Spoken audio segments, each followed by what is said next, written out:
Welcome to the banker lamp. Please enjoy the video. You start by moving to the bridge marker immediately, don't linger. Once you're within the activation radius, approach the visible console or glowing panel. This triggers the entrance sequence. Make sure to clear nearby cover first so enemies can't interrupt the animation.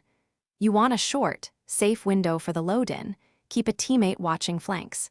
If you see the prompt, press the interact button and hold until the progress bar fills to register your entry. Once done with initial approach, press and hold the interact key to activate the bridge. The game shows a white progress bar. Don't release. You should stagger entries so one player doesn't lock out others and to reduce cluster damage.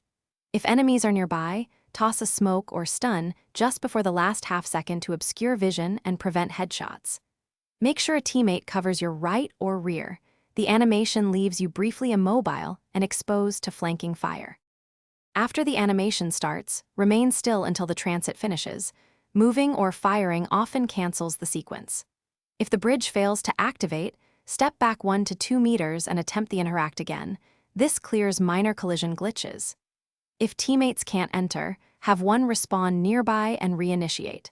Finally, if the bridge remains unresponsive repeatedly, disconnect and relaunch or submit a brief bug report. That resolves server-side sync issues and prevents lost match progress. Thanks for watching. If this was helpful, leave a like and consider subscribing. See you next time.